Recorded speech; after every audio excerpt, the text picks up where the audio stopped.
On the mic.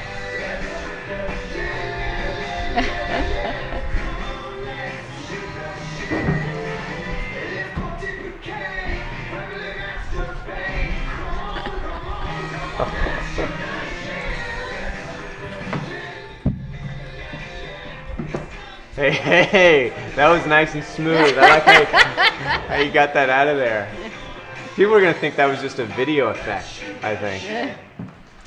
Hello, greetings. We're live with Fearless QA again, and this is our first show from our new location, the Fearless Cottage, and I'm really excited to have Ann Cooper as our first guest. Ann, welcome. Thank you. I'm really happy to be here. It's great to have you here. You can check out Ann's tweets at @ChefAnnC. Ann is she's the Renegade lunch lady, is I think what she calls herself, and is really an important person to talk to right now. Not just in my opinion. You'll find that a lot of people, including Michelle Obama, want to talk to her right now because what Ann has done is something that nobody else has done, and she's actually fixed a school lunch program and is working on fixing the Boulder County school lunch program right now as well. So this could be our best show. I got a really good feeling about this show. No pressure. None taken. No, you don't care. No, I know you no. well enough to know you don't care. You don't get phased. I'm a little nervous. Oh yeah, right. No, I'm a little nervous. This is a big deal. So, let's just start with what's going on with school lunches. Why do they need fixing? You know, the CDC, the Center for Disease Control, has said of the children born in the year 2000, okay, those are 10-year-olds, that 1 out of every 3 Caucasians and 2 out of every 3 African Americans and Hispanics are going to have diabetes in their lifetime, most before they graduate high school. That means by 2018, we're going to see 30 or 35% of all school-age kids insulin dependent. And they've gone further to say that those same kids, 10-year-olds, born in the year 2000, will be the first generation in our country's history to die at a younger age than their parents. How low? Yeah, it's like we're killing ourselves here. It's one of those. I think everything has been so gradual, maybe, in what we've faced, and we've seen the problem begin. We've seen it get worse and worse, and then this idea that they won't live as long as we have.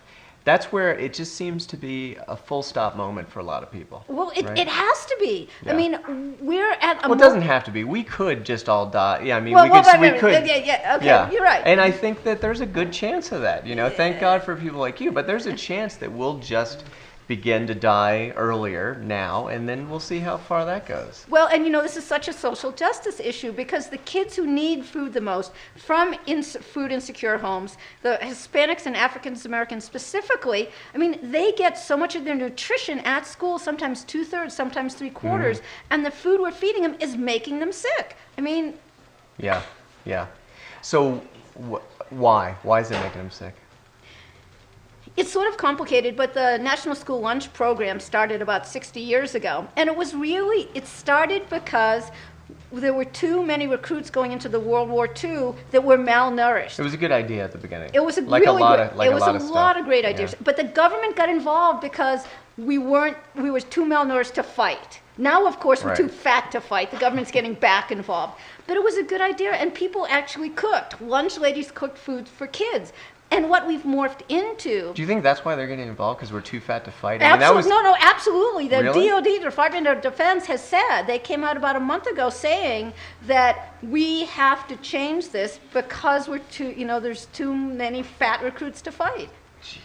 I know. That's sort of terrifying. Just in the notion that we are that much of a war machine, that we're going to turn around the school lunch system now because we need leaner recruits. Well, What about droids? We can use those droids a lot, and then no one has to fight. Well, yeah. We'll probably go off in a... Yeah, maybe we have just little robots. I mean, what was that movie where everyone was on those little couches that went around and... Oh, WALL-E. WALL-E. Yeah, we're going to go to WALL-E World. We're going to be WALL-E World. Yeah. It's coming. Yeah, it's coming. I mean, you see people on that are obese. They're on those rascals. Yeah. Right. And you can tell you're at Disney World. And you can tell the person's not sick, and their legs look like. And then you see them walk. They just don't want to walk. They want a rascal. Yeah.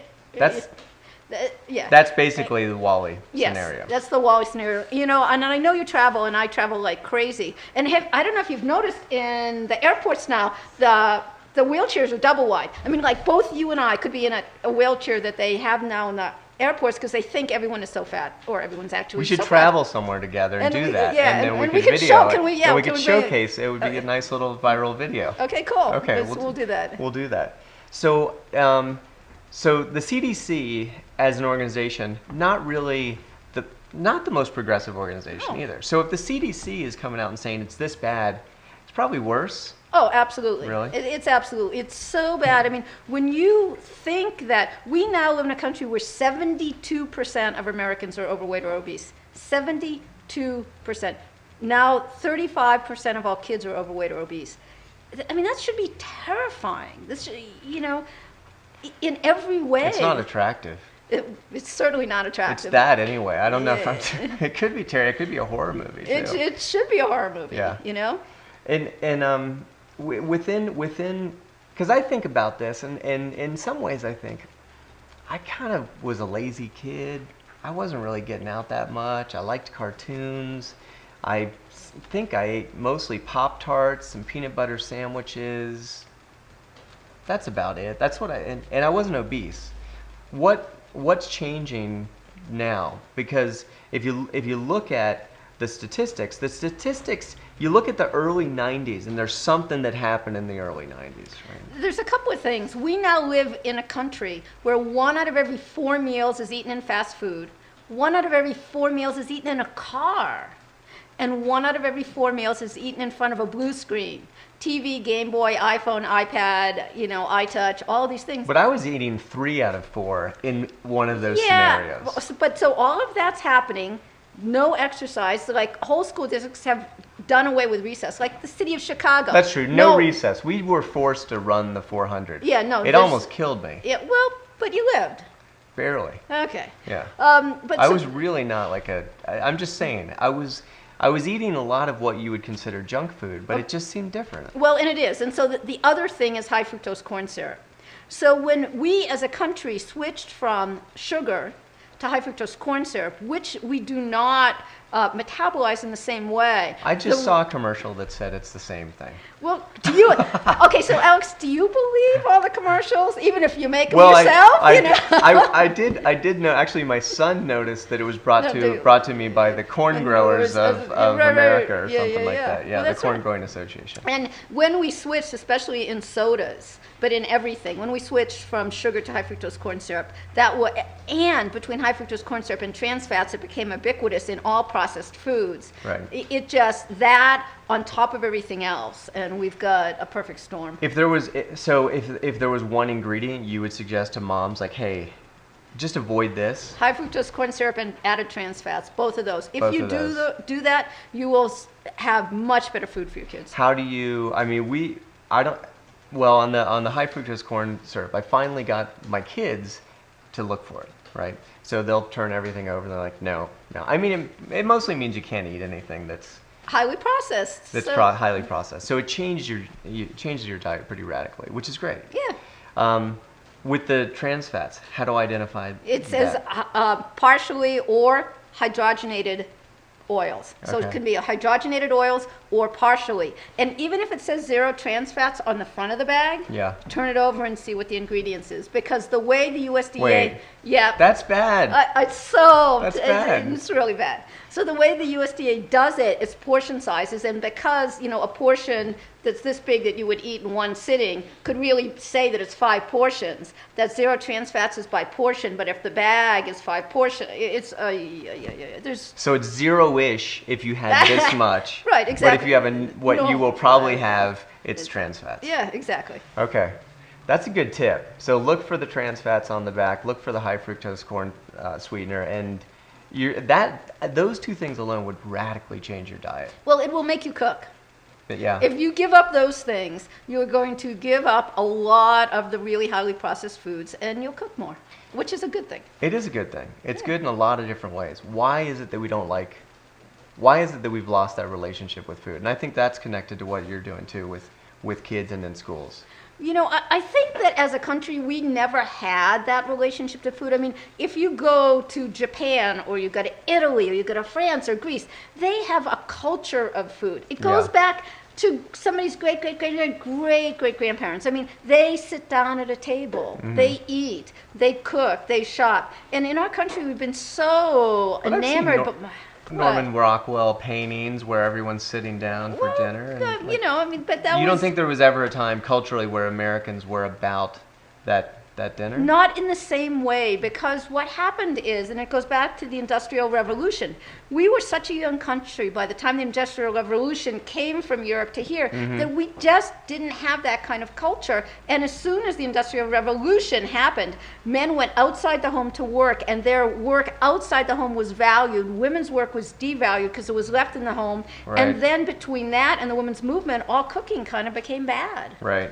My grandmother didn't learn to your point, to support this, my grandmother didn't learn to cook because my great-grandmother told her, you'll just eat pills. By the time you're grown up, you won't need food. You'll just have little tablets, and that'll be all your... Jetsons. It's the Jetsons coming to life. It was that notion. No one really thought, like, but what if we like to eat, you know? Grandma, we might like that. But, I guess it was just, it's a time thing, right? A lot of people are pressed for time, and that probably is a bigger issue with people who are probably most at risk right now, right? That's a double whammy. Do they have the time to cook? Well, yeah. I mean, if you're working for minimum wage, mom and dad both working at minimum wage and both working 2 jobs, and how do you, so money is dear, time is dear. How do you do all of that? And we sort of forgot that it wasn't that hard. I mean, and it's kind of fun. It's kind of fun, but it can be easy. I mean, cook rice, buy a rice cooker, not so hard. You want to braise something, buy a slow crack cooker, let it cook all day while you're at work. I mean, there's ways you can do that, but we've sort of but it's become so easy to go to McDonald's and Burger King and KFC But it's also cheaper too. It's not just easy. Well, right? It costs you less money, but in the long run, it's much more expensive. Because you have to buy drugs and Lipitor and stuff like that. Yeah, right, exactly. The 99-cent hamburger is going to be the $990,000 hospital visit in 10 years, Yeah. I mean, that's the trade-off. But if you have insurance, then you don't really, just a copay and... Well, there you go. And, how many people in America have insurance? And then, we go back to this More, whole thing. well, I mean, it's interesting that we just had this healthcare reform, because it's the first part of the system that within what we're talking about will break. Right, the ability for people to be well, that's gonna collapse. Yet, if you look at it from a capitalist point of view, there's no place where you can't make money on this cycle. Well, that's right. And people ask me all the time, if it really is semi-easy to fix school lunch, why don't we do it? And what I tell them is, who wins? Big agribusiness doesn't win, medical industrial complex doesn't win, pharmaceutical industrial complex doesn't win. If we fix school lunches. Yeah. Is there a way, because if none of them can win, it's going to be really hard. Is there a way to make it so they can win and we get to eat well? With the medical industrial complex, they only make money when we're sick. And if we eat well, we won't be sick. So I think we have to change that around. I mean, the idea that doctors almost know nothing about nutrition, that doctors almost never prescribe good food as part of, health and well-being. They know nothing about it. That we had an entire 2-year-long healthcare debate and no one mentioned food, which is at least one of the primary causes of disease. Even according to CDC. So we have to rethink our economy, I think.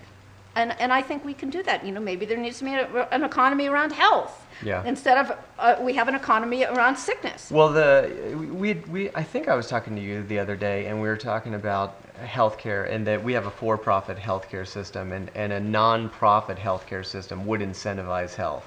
Right. You wouldn't want people to get sick because it's too expensive. And in those systems, they do focus more on food. Well, and we would change the whole agricultural system, because the reason we have trans fats and high fructose corn syrup is the government commodifies it, makes these things that nobody eats so cheap that they've become this ubiquitous ingredient. The thing about some of these ingredients is, who ever thought that there would be sugar in hot dog rolls? I mean, you can't eat anything without some of this ubiquitous stuff in it. So we're getting because it's so cheap. It's like, let's put some in because it's. But it's empty calories, and so the calories and calories and calories. I mean, I read something the other day where the typical American's eating 600 to 700 more calories a day now than they were even 10 years ago. That's a lot of goddamn calories. Yeah. Well, if you eat more calories, that's sort of probably links to obesity somewhere. Right. Well, correct?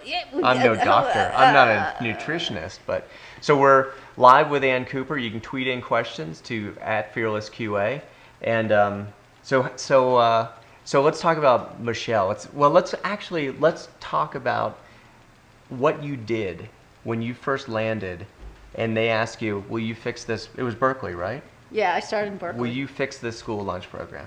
What happened?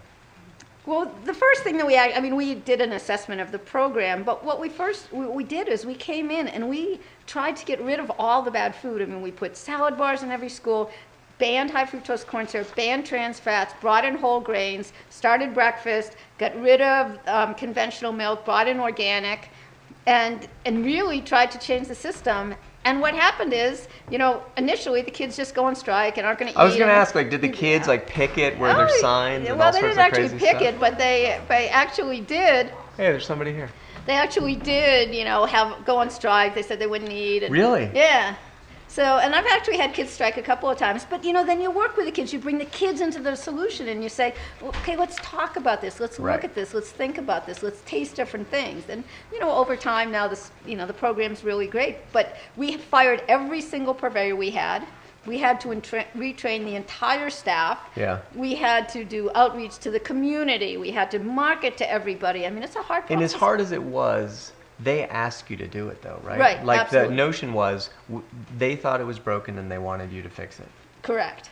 And the same with Boulder. I wouldn't go into a community where the superintendent and the school board and the community weren't supportive. Well, so it brings up an issue or a potential issue.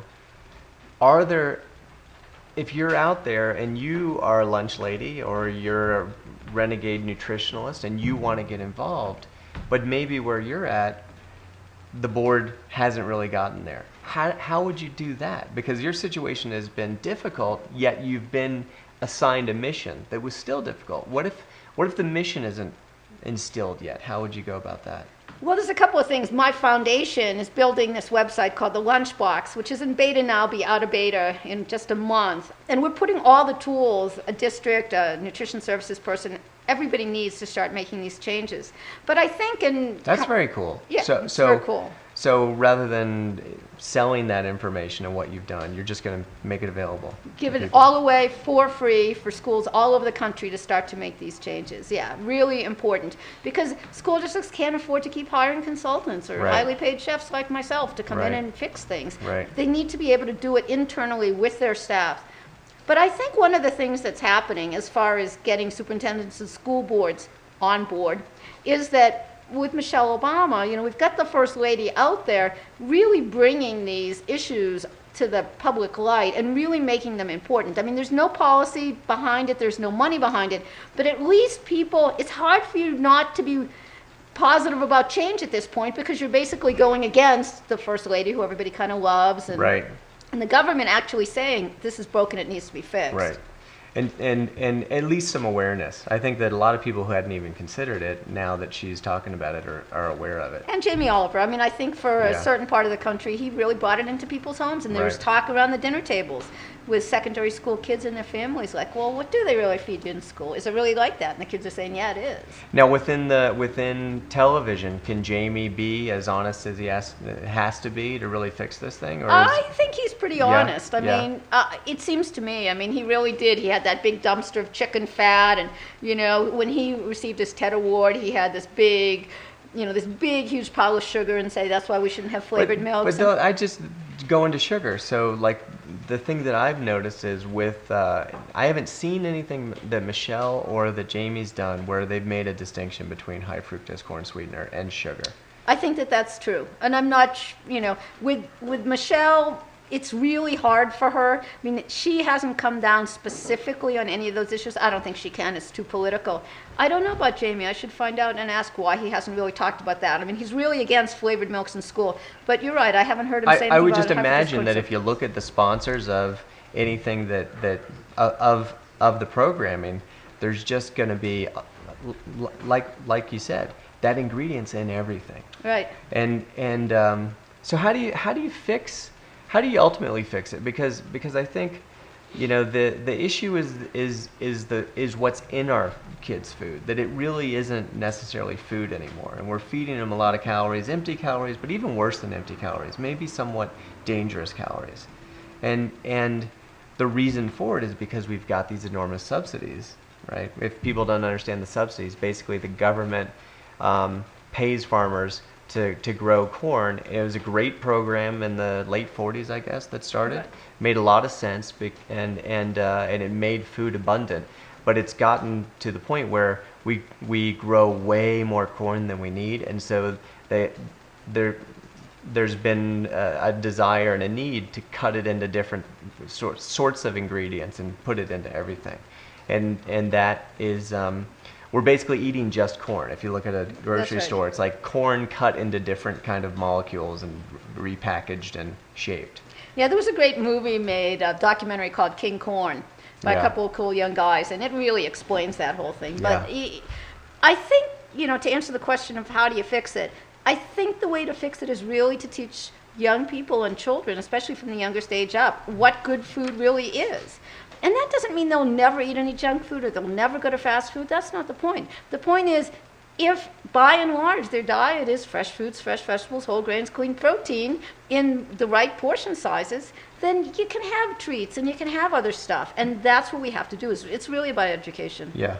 The body is, you can have treats, but I think a treat with I think my Twinkie from my youth, that's what I'm saying, is my Twinkie from my youth, my Pop-Tart from my youth, it's different than the Twinkie and Pop-Tart today. That's true. It's the high fructose corn syrup and trans fats, all that stuff that's in there, and all the chemicals that are in there, and the dyes and the color. Oh yeah. And when you talk about the childhood type 2 diabetes, right? I think in '92 roughly, it was so low that you couldn't even measure it. And within 4 years, it was 17% of all new childhood cases of diabetes were type 2. And then, now it's off the charts. That to me is not Nintendo, right? I just don't think that Nintendo came out with a game, and we can look, but I don't think they came out with a game in '92 that was just so compelling that everyone just did this. I think kids are still moving, but the food they're getting changed at that period of time. Absolutely. And it's really scary because, my parents, I was talking to my parents and we were talking about food, and they're like, well, I eat all sorts of crap and that, doesn't seem to affect me, and they're doing okay. But I said, when you were young, there was nothing but clean food, right. Nothing else. And when you built your body, that's what it was made out of. Now you probably can afford to eat silly chemistry sets, but you couldn't. You didn't, and that's why you've been healthy for so long. Yeah, I was with a doctor the other day. I was actually at the Childhood Obesity Institute in Washington, D.C. last week, and they were talking about what happens with kids. And kids, for their whole life, their food preferences, their wellness choices, and how their body is built happens for the most part between 6 and 12. And after that, we're done. Mm-hmm. So it's so important to get to those young kids, and you're right. And then you get older, and your body doesn't change as fast. It doesn't change as rapidly. It's not, mm-hmm. It's sort of set at that point. So you are leaving from here to go to D.C. I am. Can you tell us a little bit about that? Yes. So Michelle Obama's campaign called Let's Move. And I want to say, as much as I appreciate everything she's done, everything is so political these days and partisan. So here Michelle Obama's campaign, which is all supposed to be about health and kids, is named Let's Move. Nothing health, food, or kids in it. It's Let's Move. That bugged me too. That's because the big food companies want it to be all about exercise and don't want it to be video about games. Yeah. We need a more powerful video game lobby to battle the food lobby and say bullshit. Right? I don't know. Well, maybe. That's probably the capitalist in me. Yeah, how does capitalism fix this? Well, maybe there's a way. Maybe there's a way. So anyway, an offshoot of her campaign is Chefs on the Move, and they're bringing hundreds of chefs. Mm-hmm. I don't know how many hundreds, but hundreds of chefs to Washington tomorrow. We're all meeting in the morning. There's some meetings during the day. There's some press coverage. And then in the afternoon, we're going to the White House, and Michelle's going to talk to us. And so it should be kind of a cool thing. I just had the Washington Post called me just about an hour ago to talk about it. And so I'm glad. I mean, I'm glad we're getting that kind of visibility. Going, it's right. It's visibility. Yeah, you can't argue with that. But it does, if it makes me almost cry if I think all these kids are eating something that's different than what I ate, and we're going to sort of say, it's your fault that you're obese because you're not moving enough. Yeah, Man, no, see that I just don't think that's right. Well, right, and when you look at her campaign and who's standing next to her on the podium, but you know, the soda lobby, the American Beverage Association, and you got all these big corporations, and you know, the last thing they said is, oh, we're going to cut 1.5 trillion calories out of the American diet. Well, yeah, of course, fine, so you are, and then you're putting the chemicals in, and oh, by the way, like the next week they announced that they're opening up their biggest new initiatives, the soda, Pepsi, and Coke, in China, India, and somewhere else. So it's sort of the same thing with cigarettes. Okay, well, maybe we'll stop in this country, but we're not going to stop making money. We'll go over there where they won't tell us not to do it, and we'll do it over there. Mm-hmm. So, But you know, in most of Europe, you can't have a lot of what we eat. Right, so it's not Europe, but it is. Yeah, you certainly go to China, Asia, any developing nation. Japan, you can't. Japan's got... Japan, yeah. You had talked a little bit about, and I forget the term that you used, but I thought it was really interesting. Which thing? Crap. Thank God this is a web show. We can just have this kind of dead air. The precautionary the approach. Precautionary principle. So I got on this thing about the precautionary principle because I've been thinking a lot about BP, and you know, over the weekend they announced that now maybe they'll fix it in August. So we've already gone 45 days, killing the entire ocean in the Gulf of Mexico, and now we're going to go another 30. So it'll be like, you know, half a year they're still screwing around with this thing. Yeah.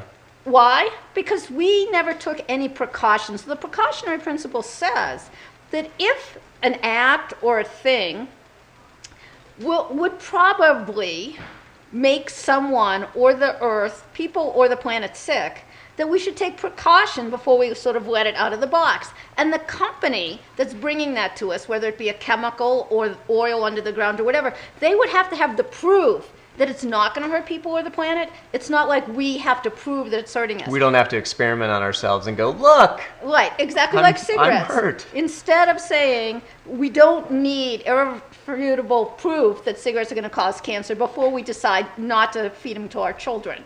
Or, you know, the same with food. So the precautionary principle, and I've been thinking about that as it relates to cancer because I know a number of women my age, sort of 45 to 55, who now have cancer, and we're seeing that age group cancer go through the roof. So I started thinking about this, and I started going back to when we first had chemical fertilizers and chemicals for pesticides and herbicides, and all of those three things, chemical fertilizers, pesticides, and herbicides, all came out of World War II. When World War II was over, we had these things. Like fertilizers were, you know, H-bombs, and the pesticides and herbicides were all about defoliants to go into wars, so you could go spray one places, everything would die. But then there was no more war, but we had this machine. Right. So they had to make it a peacetime machine. So all of a sudden, these big companies that were backed by the government convinced farmers that we needed chemical fertilizers and pesticides and herbicides. So now here we are 50 years later that, you know, young men and women then, or kids born in that generation, are now having all these crazy cancers. And why don't we think as a nation, how come we can't have precaution as part of the decision-making process? And it's because of money. It's just money. It could be an approach, though. It could also be a mindset, because you know, not every country takes the same approach, and as is lax. You know, the FDA has become much more lax over time than they used to be, and I think Europe's approach to genetically modified organisms is very different than ours. That's right. You know, I was reading about. You know, one approach is they've had that bacteria for BP. Right. They've had that bacteria that will eat oil. It was one of the first GMOs, actually, was this bacteria, and I guess it failed. It didn't really work. But they're talking about using it again. And I was thinking, if you're really into genetically modified organisms and you really feel that and you're at BP, what if you genetically modified the BP executives themselves to eat oil, right? because I think that I mean, you'd need a lot of them because I was, maybe it's about half a million gallons an hour coming out now. What's the I don't know, it's what's the something rate? crazy. Anyway, we need a lot. The good news is BP goes on a hiring spree because you need like 500,000 executives an hour just out there eating oil. I figure each one can do a gallon an hour, properly modified. Anyway. Well, Like, where do I take that? well, I think, but it goes back to the same thing. I mean, that's sort of a spoof on the whole thing, but the idea that... No, it's not a spoof. I'm dead serious. Okay, well then let's do it. All right. Okay, good, done. All right. But after we do that, and or maybe after we do that, yeah, if it isn't enough, right? If it isn't enough, then how do we get just a different viewpoint? I mean, that's sort of that triple bottom line viewpoint. Yeah. In business, it's people, planet, profit. For me, it's healthy kids, healthy food, healthy earth. And how do we get that precautionary principle, that triple bottom line, into businesses? I mean, if we truly want to fix food for kids, if we want to save the planet, we have to get to triple bottom line. I'm not against profit. Hey, everybody, I think profit's really great, but it has to be weighted, and it can't only be about money. And I think that's why we're where we are. So what's your personal process in this? You were a bit of a celebrity chef, right? Yeah, and I didn't, I was such an unlikely candidate to be an advocate for kids because I was a celebrity chef and flying all over the world, and I worked in Europe and overseas and a chef on a cruise ship, and for backstage for the Grateful Dead, and all these crazy things, and I never knew what kids ate. And the worst thing didn't care, really, I didn't probably. care. No, I didn't care. I didn't care. Worst thing that would happen to me is somebody come running in the kitchen Saturday night going, chef, there's a screaming kid on table 19. What do I do? And I go, ask him to leave. Why are they in my restaurant on a Saturday night with a child? I mean, that's just where the place I came from. And I've written a number of books, but my second was Bitter Harvest, and I started thinking about these issues, starting to realize that food was owned, that food supplies were owned, that people patented food or companies had patented food, and all of a sudden I realized that our kids were getting sick, and there was actually a reason they were, and the reason was that big money and profit was becoming way more important than the future of the kids. And did that book catch the eye of somebody? How did? Sort of. Because how do you go from being a chef, to a lunch cooking lady for rich people, to a lunch lady? Well, at around the time I wrote the book, a woman named Courtney Ross, who's now deceased husband was Stephen Ross. He made Time Warner. Uh-huh. He died. She took the $1 billion legacy and decided she wanted to remake education in America.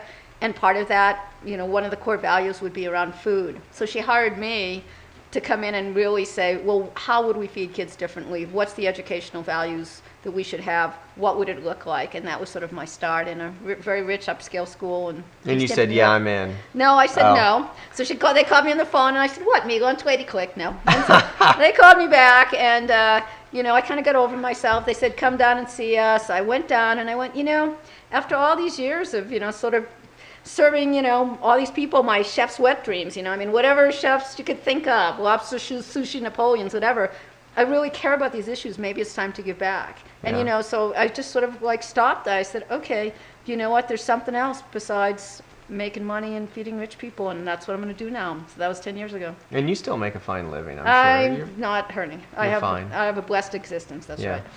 And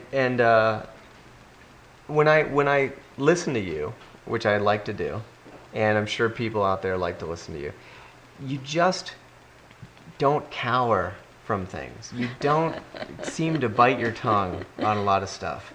And I look at that and I think, if everybody did what you do and lived the way you do, then all the issues would be out there, and we wouldn't. You don't seem to be big on blaming people. I don't think you just your attitude is, this structure isn't working. We're going to have to redo it, right?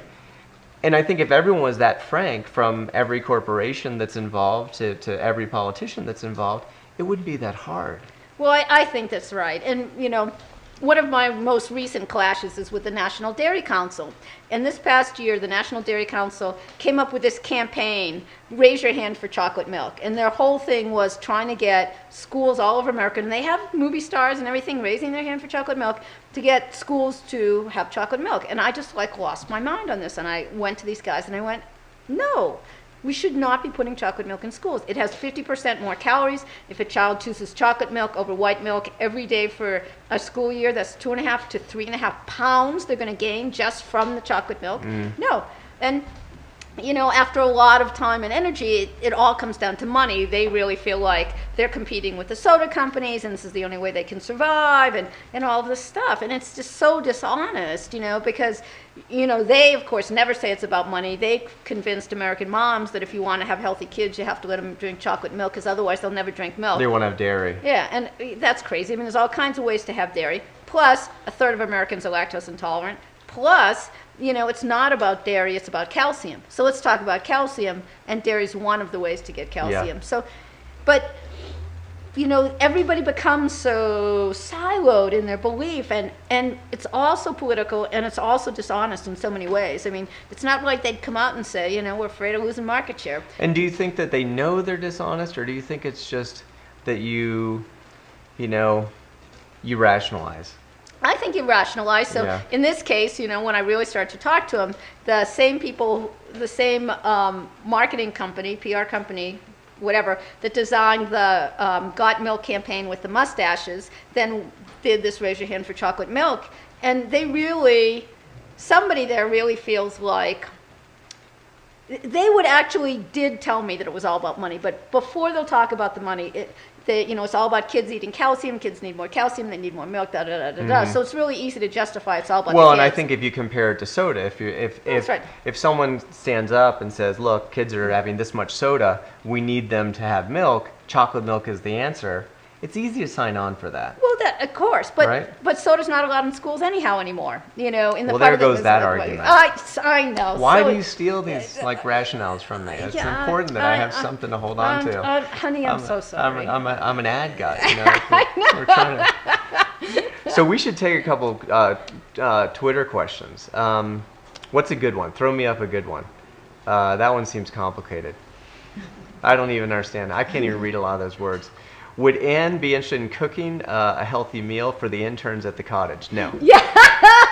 Interns, you're too old. Interns. I would love to. She would love to. What is better, grass-fed cows or bison meat?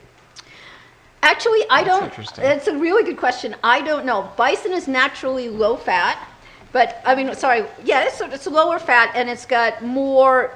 The fat that's in it is better, but I think much of that is because it's grass finished. If you take a cow that's fully grass finished that only grows on air and rain and sun and water and grass, then you see that the fat within it and the composition of the meat gets much healthier. So Like I a don't, lot. It's crazy the amount, right? Is Yeah, it crazy something like amount. 1/9 or? Like, Yeah, I mean, it's so much better. Yeah, it's so much between leaner. the two, I don't know because they both are grown the same way. And that's another example of there's so much corn that you have to find things to do with it. I think Right. finishing cows on corn is just because there's so much corn. Well, right? that's right. And it's unhealthy for the cows, and it's super unhealthy for us. Yeah. Why so unhealthy for us?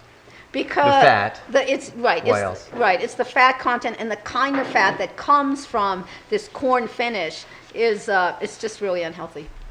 What about we haven't talked much about dairy and I don't know if you want to, but Talk about dairy? Sure. just bovine growth hormones. RGBH. So RGBH. And that's not in your schools. right. We have no RGBH. Okay. So RGBH is something that Monsanto came up with, our friends Monsanto. So Monsanto and DuPont that bought us Agent Orange, stain-resistant carpet, and RGBH are now control 90% of the commercially produced seeds in our country. They've taken themselves from being chemical companies, and now they say they're life sciences companies. Anyhow, Monsanto developed RGBH as a way to get cows to produce more milk. And it's never been a good idea from the very beginning. The cows get really sick, their udders get really sick, and that RGBH, this hormone, ends up going into our kids. And long term, we have no idea what's happening. I mean, the problem with all this stuff is we've never had longitudinal studies. So Yeah. in this case, the precautionary principle would say, until we can prove RGBH is healthy, then it shouldn't be given to children in their milk. Yeah. Hello? Yeah. But we don't. We wait till all the kids get sick and then go, oh, it's a bad idea. Let's take it out of the milk now. really potentially one of the if you look at a correlation of RGBH and the introduction, there are a lot of young women with breast cancer, and that was a disease that didn't exist in young women, really. It was very, very rare, and now we're seeing a lot of it. Well, and between hormones and antibiotics in our meat supply, it's really, really bad. So hormones, and specifically a hormone called diethylene-stilbestrol, that's Oh, I implanted. love that. That's bad? Oh, yeah, it's really Oh, bad. it's so good, though. We'll get you some. We'll just get you Okay, some. yeah. So Just a little what's flavor of happened that. is we've seen puberty in girls go down and down and down. Yeah. I mean, and now you see 12-year-old girls with breasts and pubic hair. And the other thing that's happening that's equally as scary is semen counts in boys are going down. And the percentages of boys and girls are changing. See, that's when we can get people fired up about. Well, and we should. Yeah. In all of history, there used to be more men than girls than boys than girls, because boys are more fragile, and so that there would always be an imbalance. But because the semen counts are going down, and we're seeing that trend reverse, we're starting to see more women, which is really bad for the Wow. species. So our species is It's actually changing. And it's from the hormones and stuff that it's just crazy. And antibiotics, 70% of all the antibiotics consumed in this country, 23 million pounds, is used in animal husbandry, mostly in beef. And that's crazy. So maybe we have some prescribing of antibiotics, but we eat and drink and feed our children antibiotics in the beef supply. We're so concerned about the overprescribing of antibiotics because we understand that it's an issue, but it only makes up 30% of the problem. Right, 3 million pounds And, versus and 28 the million. problem with overprescribing antibiotics is Well, is that you see kids get sick or, infections happen and nobody gets better anymore. And like kids have ear tubes for 10 years now and all the kids- antibiotics stop working. Yeah, they don't work anymore. Because resistant strains 80% get of created. 80% of antibiotics are So a lot of the resistant strains that we're creating in our food supply with what we're doing with Especially- cattle especially in an with effort cattle. to feed them corn, basically. right. Well, two things. One is somebody figured out that if you feed cows prophylactic antibiotics, they'll get heavier faster, so more money. And also, because we're feeding them corn and they don't actually have a stomach for corn and they get all these ulcers, that they have to keep giving them antibiotics so they'll live long enough for us to eat them. Someone tweeted in a question, which is, how do you define childhood obesity? That's a really good question. I was It is a good question. just at the Obesity Institute in Washington, D.C. And so there's something called BMI, body mass index, and it's really good with adults. And usually they say, I think over 35 BMI is overweight and over 40 or something is obese. I don't know the numbers exactly off the top of my head. With I've children, been obese before. I've been really close to obese on the scale because I'm big boned. And Yeah. and that does work for some people, Does it? Yeah. Well, I don't know. Another People, yeah, a little rationalization. rationale, like supposedly Arnold Schwarzenegger would be considered obese because it doesn't take muscle mass into Oh. account. But with children, it's so much percentile. I think it's kids at above the 70 or 75% percentile, and I don't have kids, so I'm not exactly sure how that works out. But I think one of the problems is when we look at ourselves in the mirror and when we look at kids, our own kids or others' kids, we don't see them as overweight anymore, where 20 years ago they would have been. Yeah. Because now everyone is bigger. Yeah. And the it's furniture's bigger. The seats at the movie theater is bigger. The movie theaters were the first ones to sort of take the large Coke and make it the small and make the Right. medium and the humongo. They were the Right. first ones. And I thought it was somewhat poetic that they had to replace all their their- seats at some point. Yeah, you made a little money on the soda, but now you got to redo all your theaters. And again, next time you're in an airport, look at those double wide, wheelchairs. It's unbelievable. And the idea that, people need 2 and 3 seat belts to get around them, Yeah. I mean, what? But is there also just we have to have better food. We have to care about ourselves. Is the way we care about ourselves maybe broken? I think about like our narcissism, right? We are narcissistic, right? We want to treat ourselves. But the way we treat ourselves often is, I'm going to get this big steak and potato, and I'm going to smoke this cigar, that kind of thing. And it's kind of rookie narcissism, right? Like, if you're really good at it, you'd want to live a long time, you'd want to be healthy the whole time. Well, we've always, from when people first started crawling out of the cesspools and standing up. There's always been celebrations, whether the celebrations are, cremating somebody to the gods, there's always been celebrations. And celebrations have always been around food. And that's how we get this idea that we're supposed to treat ourselves with their celebrations. But my friend Rick Bayless, who owns restaurants in Chicago, he always says, but most native cultures understood there was celebratory food and everyday food. And we've forgotten that, Yeah. My celebratory may be, oysters and champagne, but I might have it, every few months. But if we treated kind of junk food, bad food, as if if that's your treat, then just have it once every couple of months. Nothing's going to hurt you. But this idea that we should be having everything all the time, that nothing is Rookie special. narcissism. Right. It's bad. Right. It's just really bad. And we've never... Boulder's got like the most perfected narcissist in the per capita, right? And it's interesting that the place is also a place where there's a lot of work done in sustainability and clean food and things. And people are pretty healthy, and too. people are happy and healthy. But they wind up seemingly to care about something bigger themselves, and I think that they do, but it happens through the of just the self, I think, often, right? I'm not trying to get you on board with this narcissist theory, but... Well, I do think there's some... I think it does. My analogy was that celebratory versus everyday, but I think that's true. There's a question about, can you speak to Kroger's new Val program? Do you know about that? I don't. I don't. I haven't been in Kroger, so I don't know. You did want to say something, I think, about Kentucky Fried Chicken and what's going on with Susan B. Coleman. Susan B. Coleman. So Susan B. Coleman Foundation is this unbelievably great foundation that's supposed to be helping to eradicate breast cancer, which has totally been on the rise.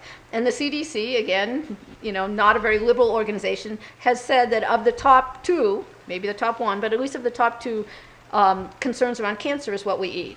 And yet the Susan B. Coleman Foundation... Which means it's number one. It's probably number one. Okay. The Susan B. Komen Foundation has partnered with Kentucky Fried Chicken and now has pink barrels. And for every... This sounds like an awesome promotion. You probably would have thought it up. Yeah. I mean, if I you like were... it. I like it. I'm sure Tell me why it's bad. Tell me why it's bad. So we have the pink buckets that are probably bigger than me, and every time you buy a pink bucket of chicken for your kid with that 12 bazillion calories of fat in it, they give 50 cents to breast cancer. So it's so crazy because the more fat and unhealthy food we feed the kids and the moms, the more money we get for breast cancer. I mean, it's so bad. I mean, we should be education. You're saying that it's probably, if you're obese, is there a linkage to obesity and breast cancer? Yes, absolutely. There is. Okay. There's absolutely, because the more fat cells you have, all kinds of cancer, the more overweight you are, the more likely you are to have some kind of cancer. Breast cancer for women, prostate cancer in guys. It's so tough because if you're Susan B. Anthony, it's like, hey, let's do a grilled chicken thing, and we'll take 50 cents for every grilled chicken. But they sell much less grilled chicken, so right. How much? Susan B. Anthony would not get the same donation. That's true, but you know what? You gotta have. I mean. Come on, we just put some light on it. Put some light on it, Ann. Yeah, you just have to have morals. I mean, I have a foundation, and it's hard. I mean, one of our funders won't fund us anymore, and I think it's because I'm too political. But you got.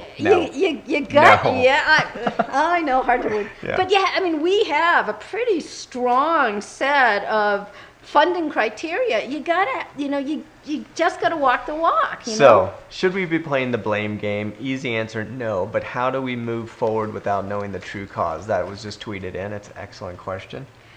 Without knowing the true cause. But we maybe know the true cause. Yeah, right? I mean, I think we do. I think we know that if we teach children about food, engage them in hands-on experiential learning around cooking and gardening, and if we eat a diet that, as Michael Pollan says, is, eat food, mostly plants, not too much, everything's going to be good. Yeah. I mean, we actually know that. Fresh fruits, fresh vegetables, whole grains, clean protein, and then treats, and, treat yourself and be narcissistic a little bit on the side and get exercise. Now, We're going to solve this problem. What about a McDonald's salad? There was someone that tweeted in a question like, "Is that a band-aid to the solution, or is Well, that?" and it's really interesting if you look at the nutritionals. The McDonald's salad has more fat and more calories than their Big Mac. So it's not even a band-aid. Right. It's more of a bullet. Well, it's more of a PR stunt. Okay.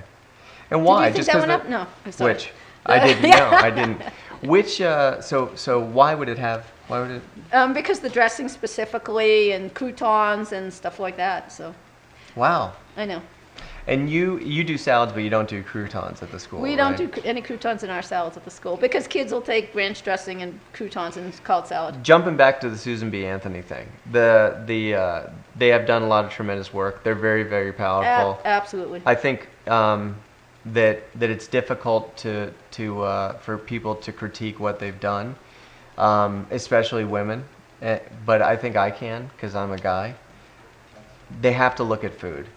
Well, They have to look at food, and they have to look at the bovine growth hormone and linkages there. The reason why I think you got to look at that first is because there is potential for what happened with tobacco to happen there. There is potential to create enough linkage where you can have class action lawsuits that could overturn that whole system, and in fact fund campaigns like the Truth Campaign Right. to really go out and educate and change things.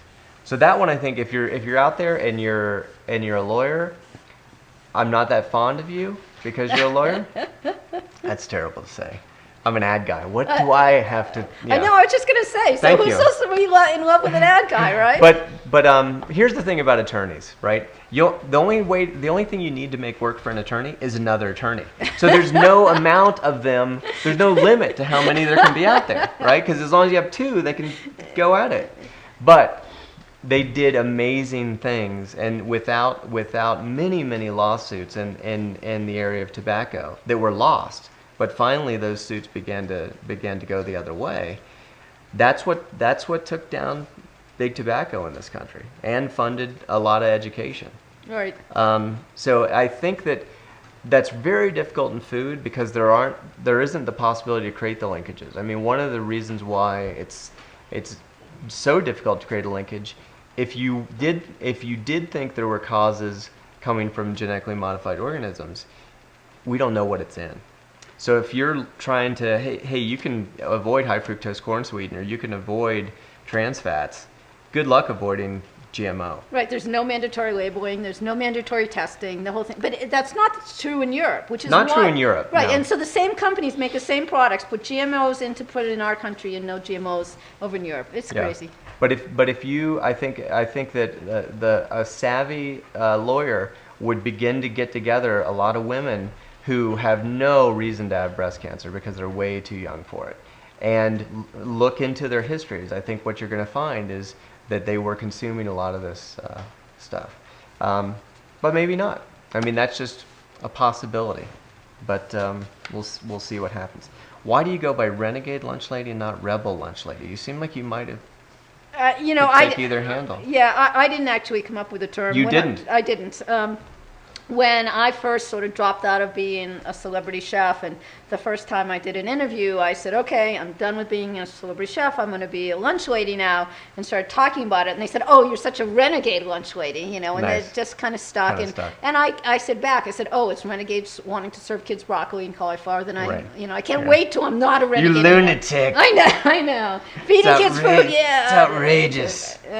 So this was an interesting question that came in, that was tweeted in. What do you think of putting a rating system on foods, like rated X, worst fatty foods, PG-13, you need a parent to buy it? Yeah, actually, I think that would be a good idea. And there's some people already playing with that. Like there's a grocery store chain on the East Coast, Wegmans, and they actually have some kind of numeric system around, the wholesomeness of the food that they have. Yeah. And I know that Whole Foods now is coming up with some kind of numeric system that they're using around, I think it's fiber and nutritiousness of food, that they're starting to label stuff. So I actually think it's a good idea. The only thing that would be a problem for me is, your kids are like, hey, I want some PG-13 movies or food. You I cave in instantly.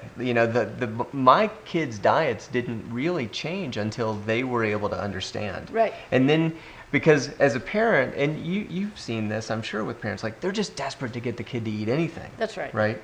And then you And come not along, fight with the kid, and not then fight, you no. come along and you put in a salad bar. They're probably thinking, now he's just going to waste away, you know, or she's going to waste away. How does that conversation go with parents? You know, I think, first of all, children use food as power.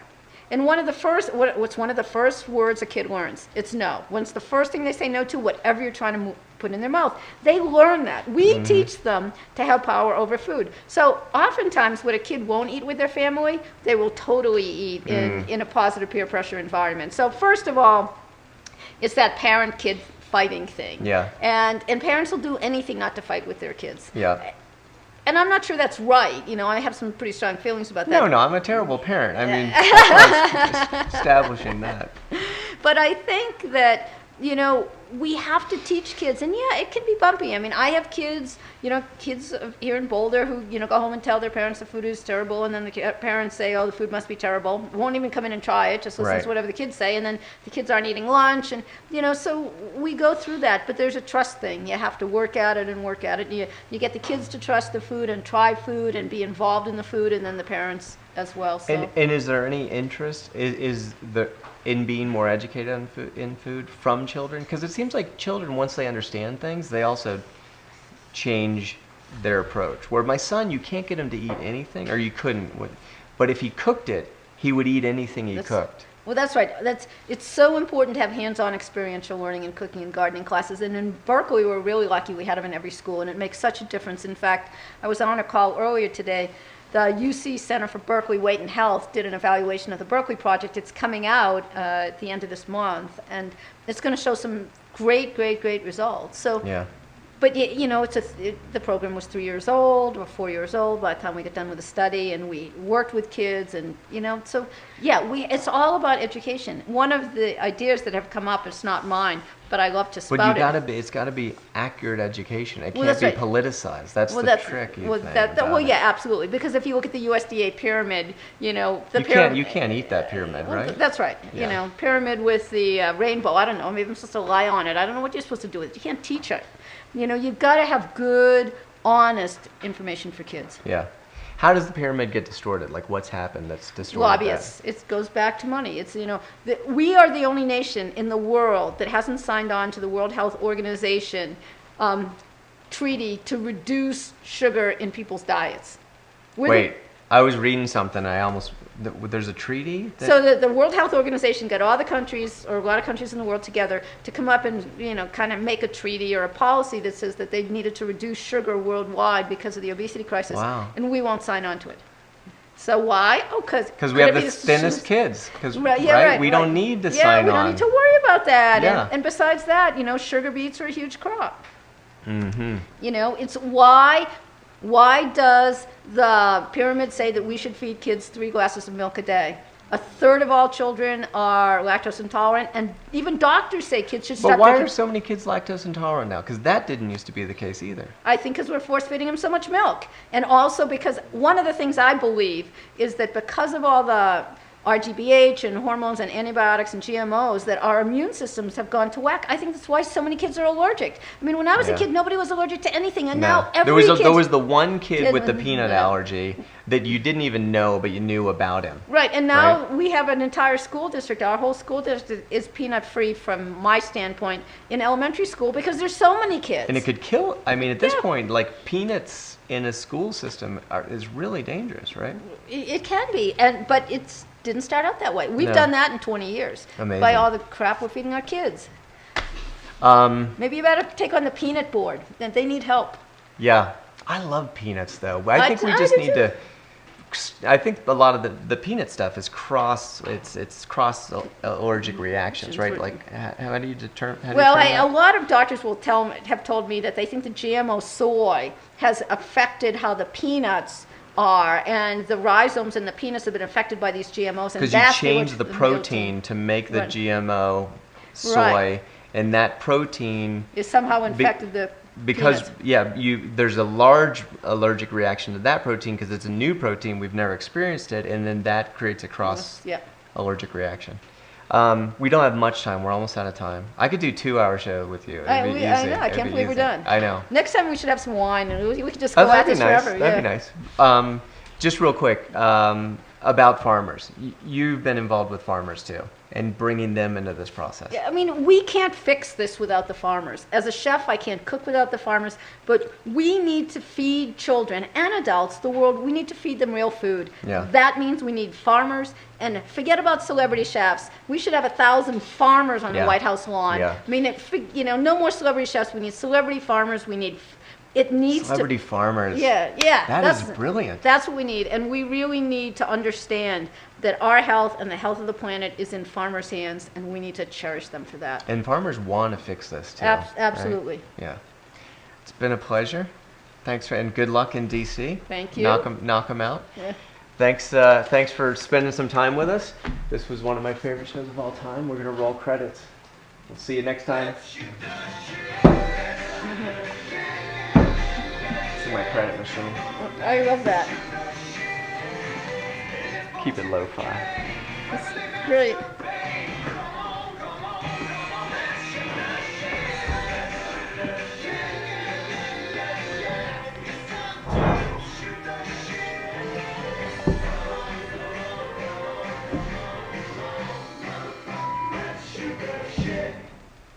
That was great. Really good. Really good. That was so